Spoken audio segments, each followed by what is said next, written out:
السلام عليكم ورحمة الله وبركاته. أهلا بكم في فيديو جديد على قناة استوديو الأهلي. النهاردة طبعا هنعمل مقارنة بين النادي الأهلي والنادي الزمالك من ناحية عدد البطولات. أولا النادي الأهلي، حصل النادي الأهلي على 113 بطولة طوال مسيرته منذ نشأة النادي الأهلي. 42 دوري مصري، 37 كاس مصر، 1 كونفدرالية، 10 دوري أبطال أفريقيا، 8 كأس السوبر الإفريقي، 4 كأس الكؤوس الإفريقية، 11 كأس السوبر المحلي. ثانيا نادي الزمالك، حصل نادي الزمالك على 60 بطولة فقط منذ نشأة النادي الزمالك.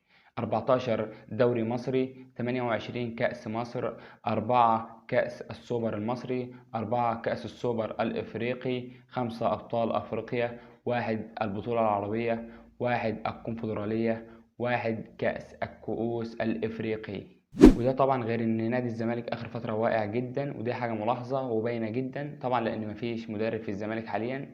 وطبعا فيريرا قبل ما يمشي كان خارب الدنيا في النادي الزمالك.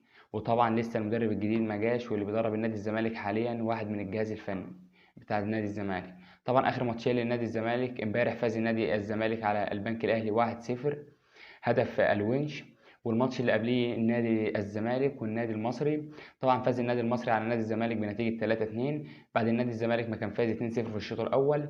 ثم عاد فريق المصري وسجل 3 أهداف في الشوط الثاني، وانتهت المباراة بفوز النادي المصري على النادي الزمالك 3-2. وده طبعا حاجة ملاحظة جدا ان الزمالك واقع آخر فترة، وطبعا قبل المطوشة دي برضو كان واقع جامد وملاحظ عليه. ومن كلا اللاعيبة برضو اللعيبة مستواها اتغير واللعيبه ما بقتش بتلعب والنادي بقى واقع جدا. وده طبعا عكس النادي الاهلي خالص. طبعا النادي الاهلي اخر فتره واقف على رجليه، ده طبعا كالعاده. اخر ماتشين للنادي الاهلي فاز الاهلي في الماتشين.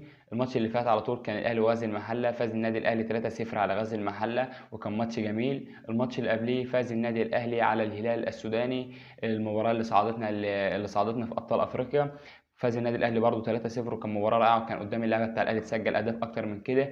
بس طبعا ما عرفوش يسجلوا اهداف اكتر من كده، كانوا ضيعوا فرص كبيره جدا. وانتهت المباراه بفوز الاهلي 3-0 وصعدنا. وان شاء الله في مباراه مهمه النهارده ضد بيراميدز في نهائي كاس مصر، طبعا هتكون مباراه برضو جميله. ما ننساش طبعا قبل ما نختم الفيديو ان النهارده ان شاء الله عندنا مباراه مهمه زي ما قلنا قصاد بيراميدز في نهائي كاس مصر.